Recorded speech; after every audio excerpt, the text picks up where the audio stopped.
So to those of you who are just joining us, you're coming along just in time. We had a short poll to when we got started, and so I'm going to go ahead and share the results of that poll so we can see who's with us tonight.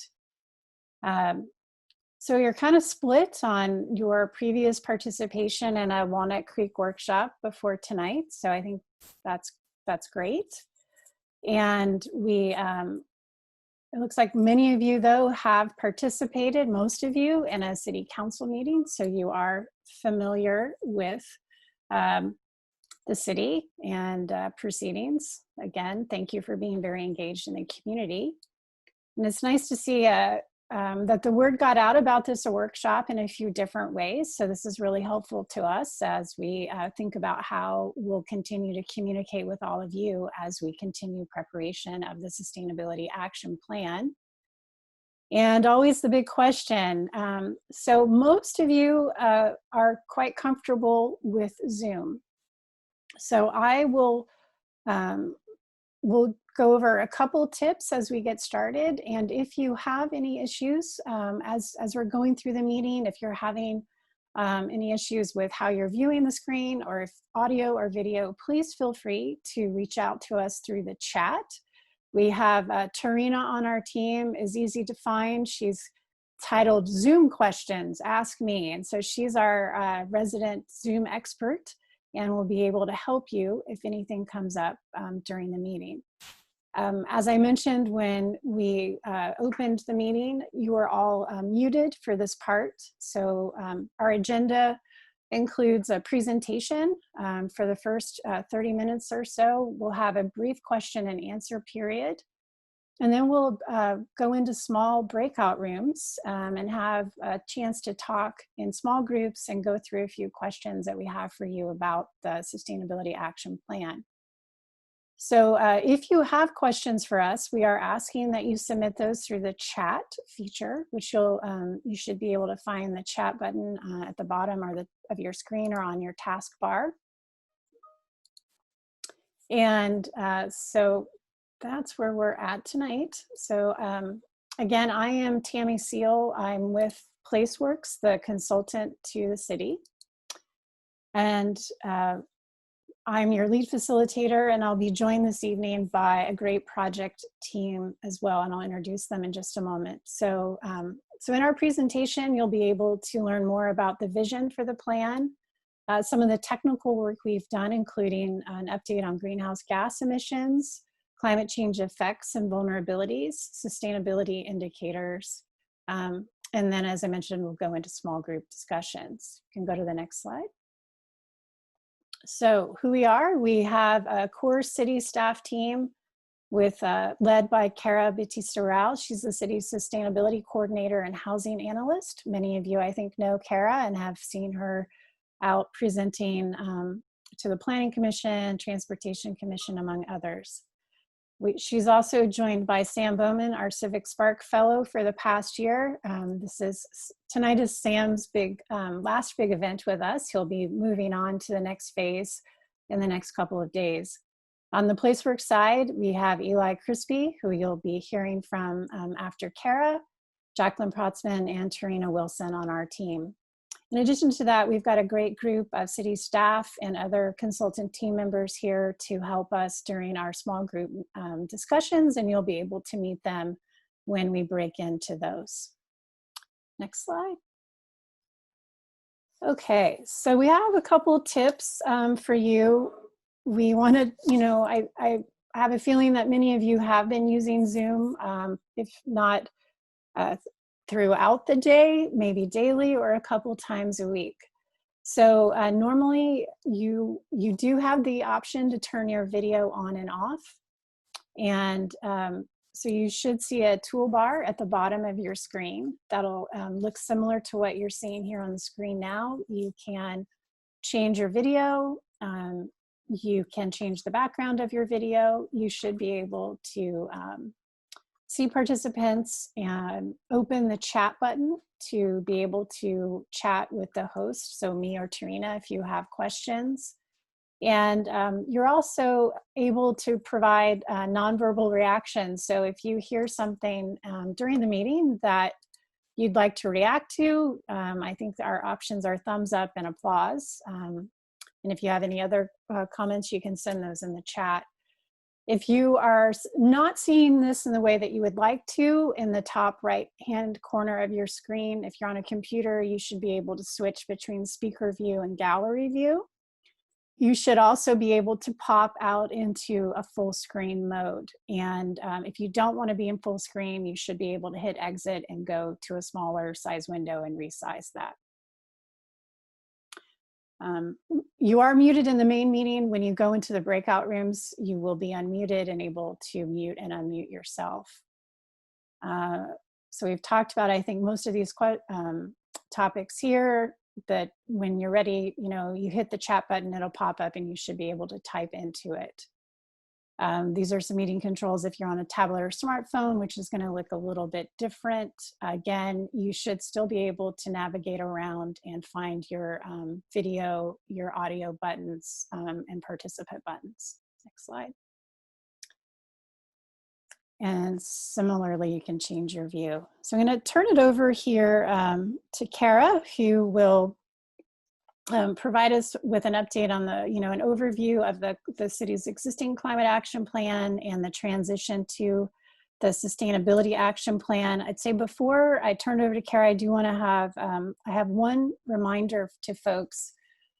To those of you who registered through Eventbrite, you should have been receiving emails throughout the week. And yesterday, I believe an email went out with a link to the city's Sustainability Action Plan website, where you can find a set of handouts. Like there's 6 or 7 handouts where you can learn a little bit more about the project. So tonight you'll see a presentation, a set of PowerPoint slides that that slide deck is already available for you to download from the project website.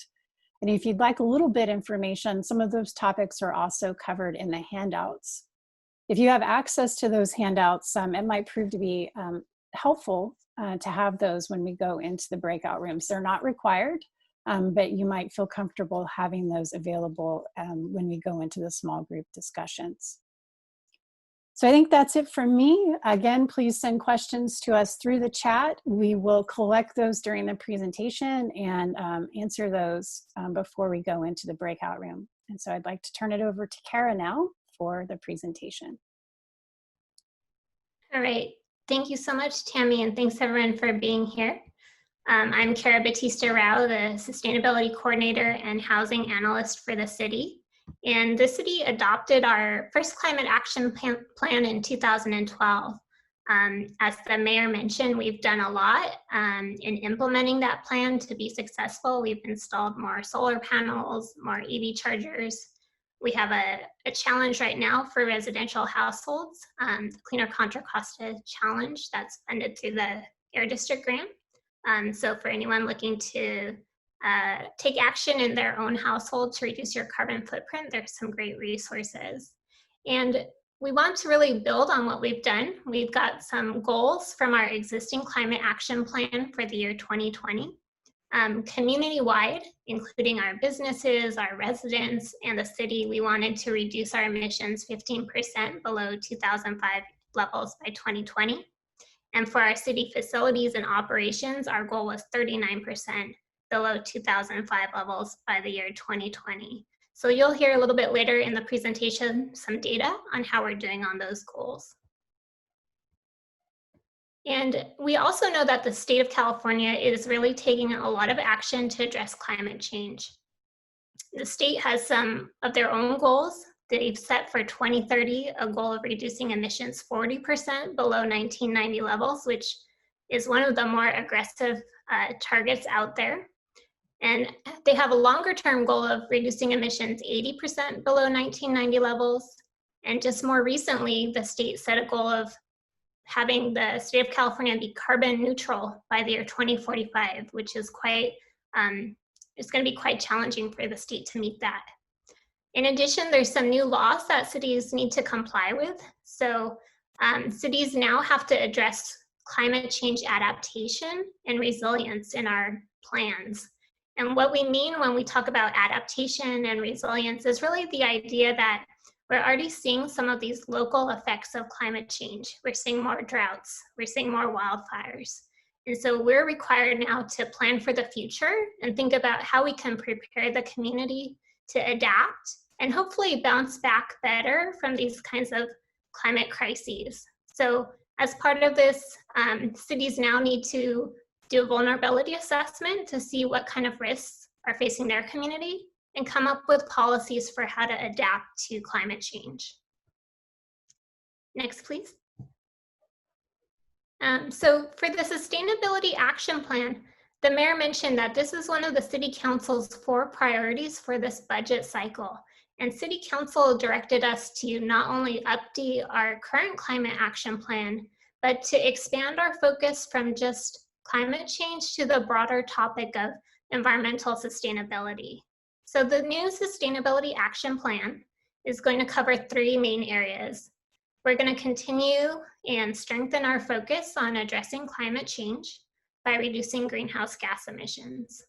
We're going to add a piece to address adapting to climate change so that we're in line with the state. And then we're going to look at other sustainability topics. This could be things like water conservation, waste prevention and reduction, equity, or other issues that are important to the community. So it's really a great opportunity for us to think holistically about environmental sustainability, to respond to the new state laws, to new science, and just build on our success. Next, please. And environmental sustainability can be a very broad topic. We took a stab at defining it, and as you can see on the screen, we came up with a really long definition.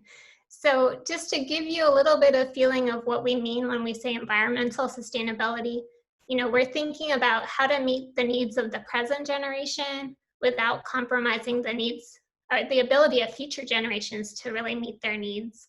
We want to think about what factors are influencing our quality of air, water, habitat, and our ecology. And also think about how to do it in a sustainable way that gives opportunities, both social and economic opportunities, to all of our community members. So just keep that in mind as we go into our discussions later. Sustainability can be quite broad, and we're trying to kind of focus in on environmental sustainability. So I just want to give a quick run through of the project timeline. We're expecting this project to be about 1 year to 1.5 years in length, and we're in the very first phase now. So we're in phase 1. We're focused in this phase on kicking off the project and a vision for the future. So tonight we're going to be talking about a vision, and we're going to share some data analysis results with you. During this first phase, we also have public outreach and engagement. So you're all here tonight for the workshop. We've also had a couple of recent commission meetings. We're meeting with stakeholders, and we've met with City Council.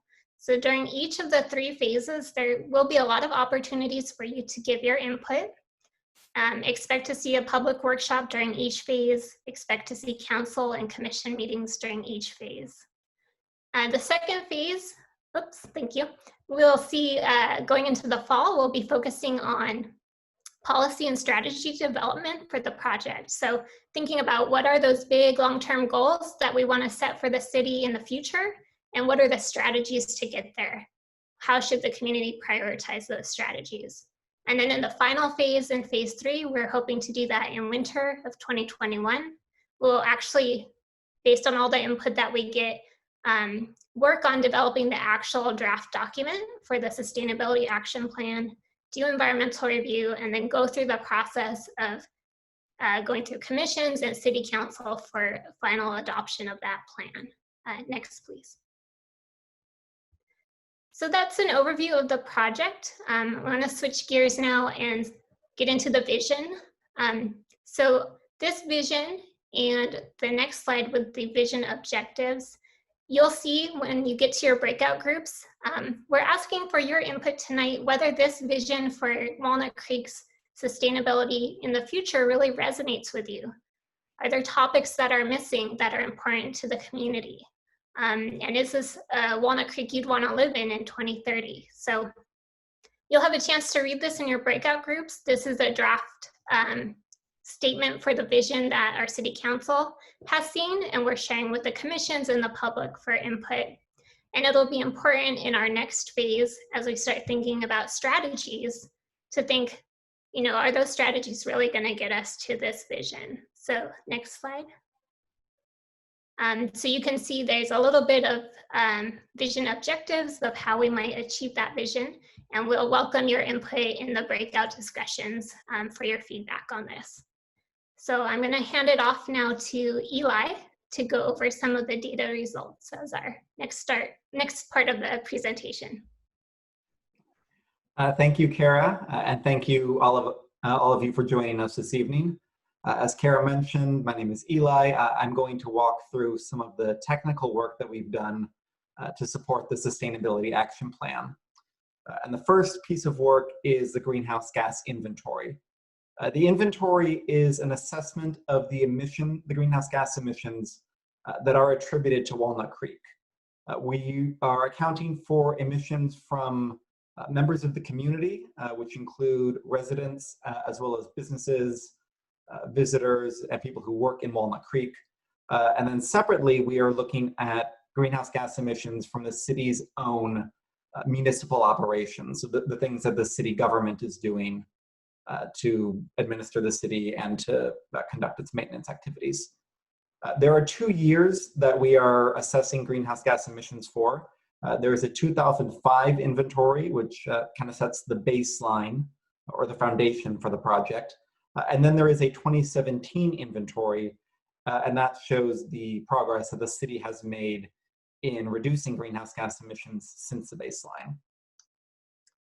So these are the results of the 2005 and 2017 inventories for the community. You can see, as was mentioned a little earlier, that emissions community-wide have declined 27% by 2017 from those 2005 levels. And that does include an 18% decline in transportation emissions. So even though you may not have, even though traffic may seem like it is getting worse, and in many cases it is, the emissions from the traffic are still going down. The city does have a target of reducing emissions 15% below 2005 levels by 2020. So it does appear that the city is very well positioned to meet or even exceed that goal. These are the results of the city operations inventory for 2005 and 2017. It shows that the city's operation emissions have declined 4% in 2017 relative to 2005 levels. There is a big footnote to this.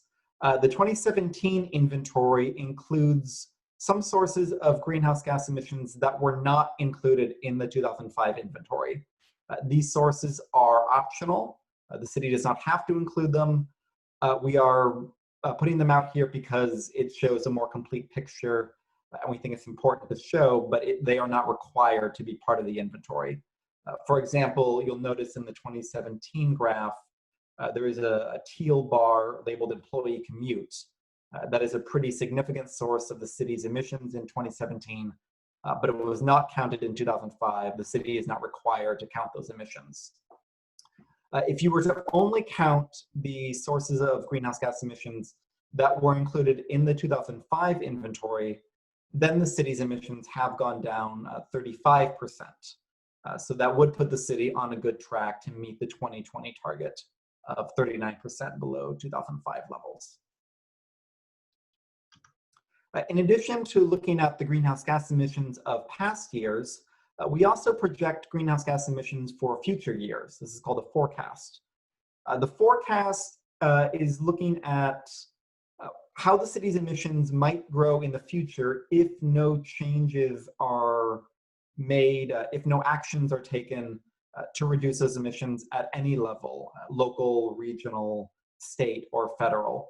So it is only looking at how the emissions might change based on changes in the city's demographics, populations and jobs and so on, as well as any changes in city operations, such as the number of employees or the number of people that the city is serving. So these are the results of the forecast for the community-wide greenhouse gas emissions. So if no action is taken to reduce emissions at any level, by 2030, we're projecting the city's emissions to increase about 1% relative to 2017 levels, and by 2050 to increase about 10%. These are the city operations emissions, which show much the same pattern. If no action is taken to reduce emissions, we are projecting that the city operations emissions would be about 4% higher in 2030 than they were in 2017, and about an 8% increase in 2050. But we know to say that if no action is taken could be a bit misleading, because certainly action is being taken, and in all likelihood will continue to be taken. So we do want to take that into account. Although we're not showing the results here, the Sustainability Action Plan will assess the greenhouse gas reduction benefits from all of the existing and planned actions that we can. So these will, if you will, credit the city for these actions, and they will help bring the city's emissions closer to these longer-term greenhouse gas reduction targets. The existing actions that we will be looking at include state efforts, such as clean car standards and the Title 24 energy efficiency standards for new buildings. We'll also be looking at regional and local actions, such as increased enrollment in MCE, like the mayor mentioned, construction of new bike lanes, greater adoption of electric vehicles by community members, and a host of other actions. And that takes us, that wraps up the greenhouse gas inventory and forecast side. That takes us to what's called the vulnerability assessment. So as Kara mentioned earlier, the Sustainability Action Plan includes efforts to address climate resilience, adaptation to climate-related hazards, and the vulnerability assessment is the foundation of this work. The vulnerability assessment describes how climate-related hazards, such as wildfire and extreme heat, are expected to change in the area in and around Walnut Creek. The vulnerability assessment identifies how people and community assets, buildings and infrastructure and ecosystems and sort of all other aspects of the community, how they are most at risk from these climate-related hazards, and just how susceptible they are to these different challenges. The Walnut Creek Vulnerability Assessment also builds on a similar effort that was taken at the county-wide level, but it has been tailored and made specifically applicable to Walnut Creek. So we are building on a larger effort, but making sure it is tailored and focused to the community. So on the left side of your screen here, you'll see the 8 hazards that we are assessing in the vulnerability assessment. And we want to include not only some of those more common natural disasters that might be on people's minds, but we also want to look at more chronic issues that may face the community, such as increases in poor air quality or increases in drought conditions. I mentioned populations and assets earlier, the different groups of people and other aspects of the community that we are including in the vulnerability assessment. And on the right there, you'll see the 5 different categories of those groups. And then within each of these categories, there are a number of specific population groups and community assets that are being included. So all told, we have a few dozen different populations and assets that are being looked at as part of the vulnerability assessment. There is a pretty extensive set of results from the vulnerability assessment. It's a fairly large analysis, but I did want to give you some of the main takeaways just at a high level.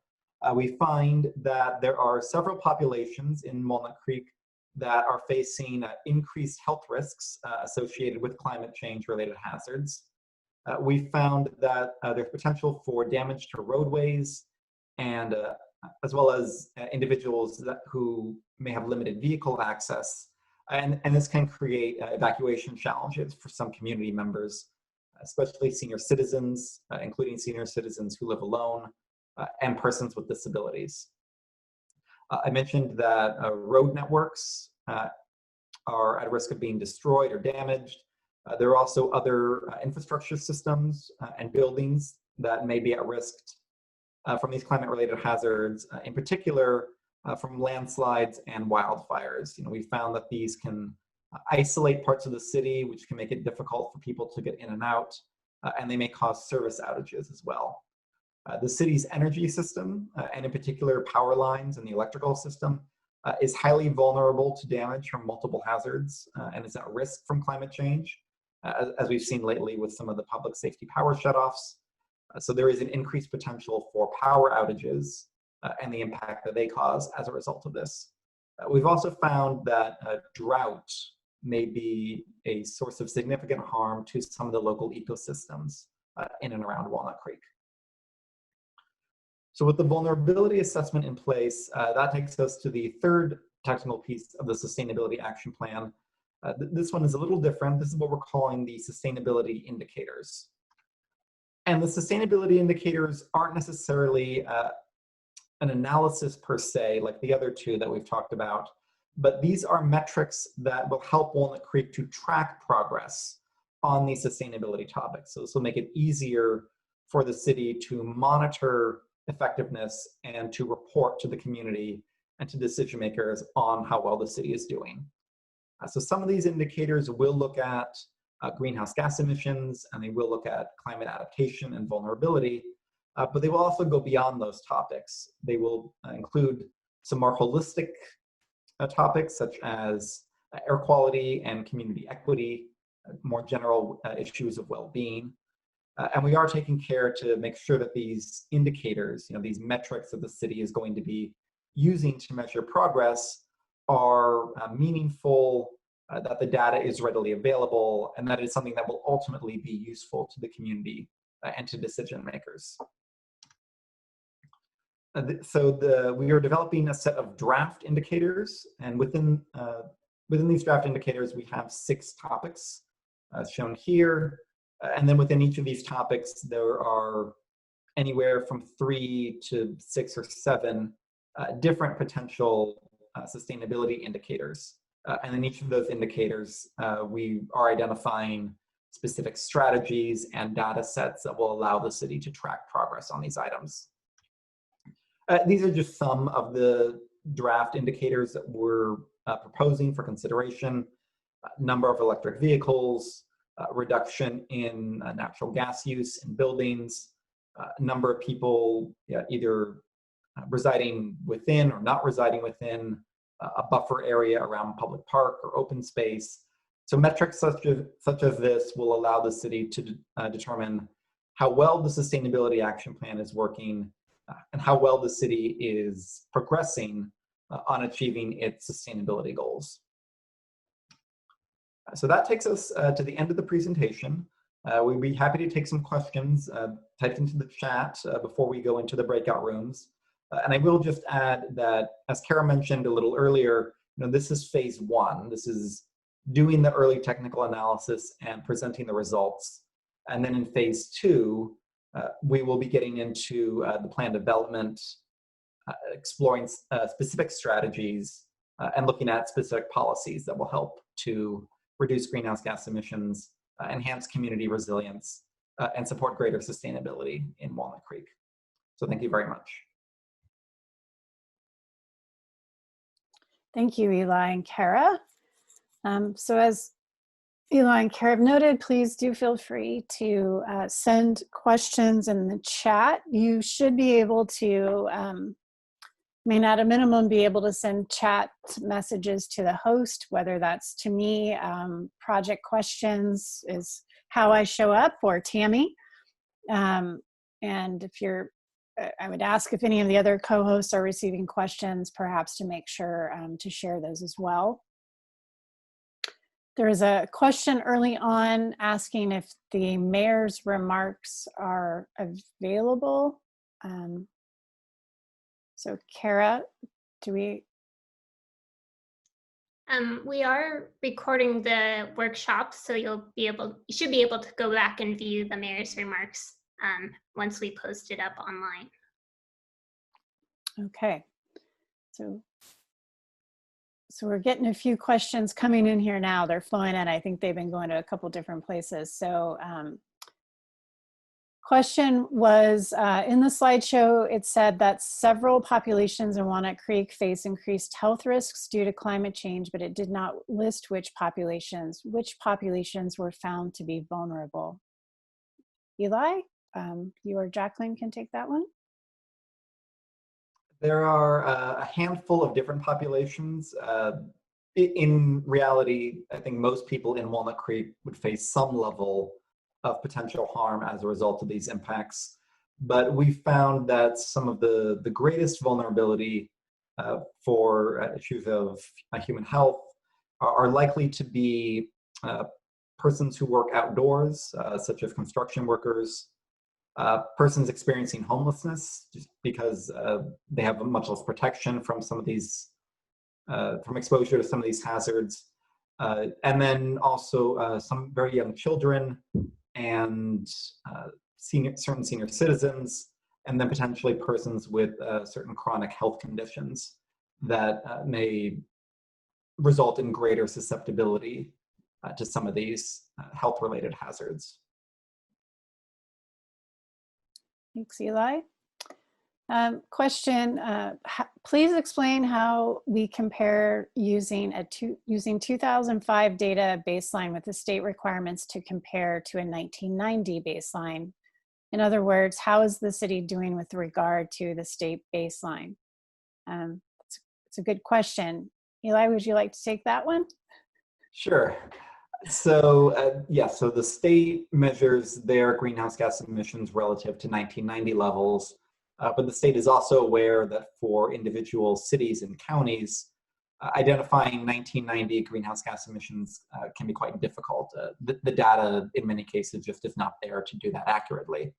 So what the state has said is that an emissions level of 15% below 2005 to 2008 emissions, so of a year within that range, in Walnut Creek's case, 2005, 15% below that level is considered comparable to a 1990 level. So that's why you see in Walnut Creek's case, and in many other communities, there's a reference to 15% below 2005 levels. That's considered the same as going back to 1990 levels. So that's how we're assessing our progress consistent with state's targets. So we're making good progress, and sorry, just scrolling through these right now. There's a request. Can we have access to your data as we build out the GHG inventory?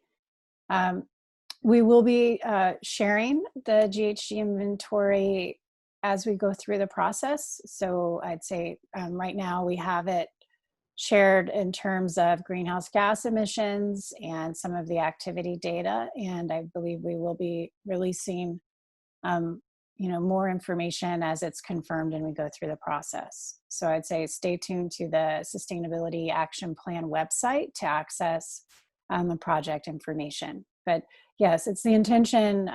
One of our principles of this project is to have a transparent process and to prepare an inventory that is replicable and follows protocol, and that anyone could pick up and understand and complete. There's a question, statement that science says we need to be carbon neutral by 2030 if we are to prevent an irreversible cataclysm.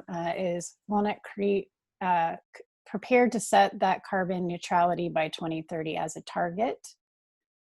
I say that's a good question to bring up with your group. We'll phase 2 of the project, we'll be taking a closer look at targets and preparing additional quantitative analysis to support target setting, and have additional outreach opportunities when we have more information available. But we certainly hope to hear more from you about targets.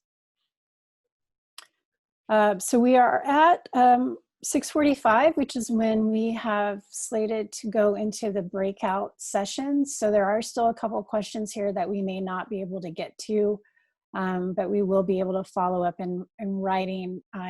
There is one question here I think we can answer quickly though. It says extreme heat was missing from the key vulnerability assessment. Why?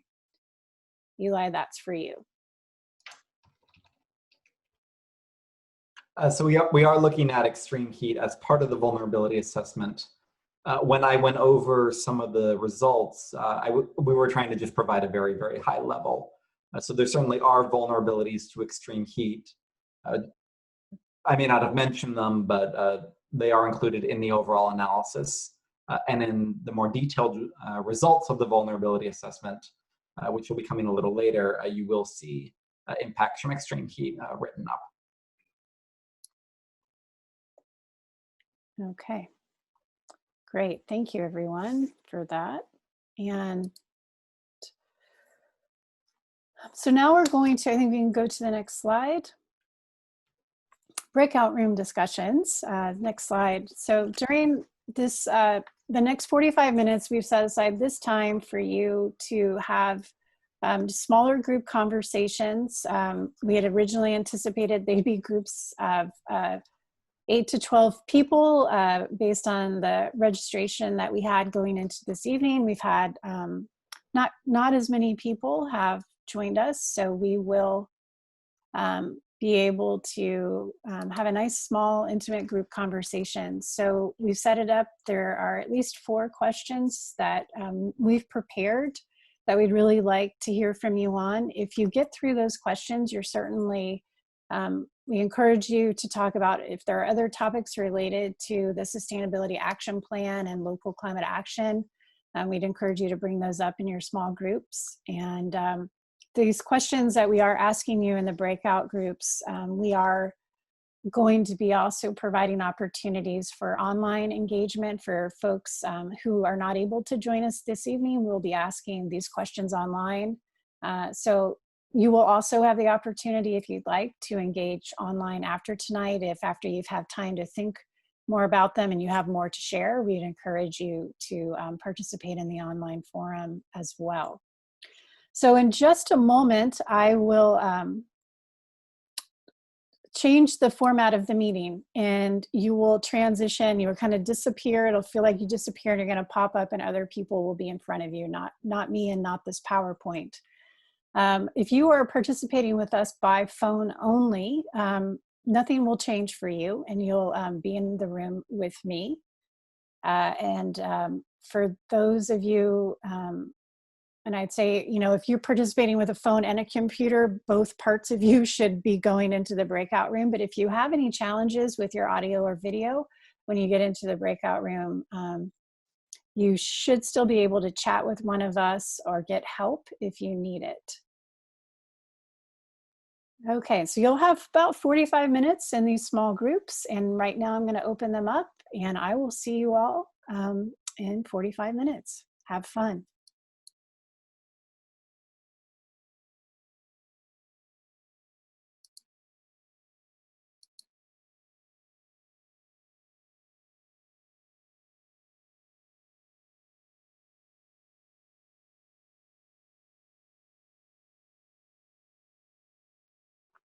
Okay, now that you're back in the main room, you're probably on mute again. And it'll take a few seconds here for everyone to come back. It looks like group 4 may have joined us first. And you're all coming back. It's so fun to see you all your faces pop up as you re-enter.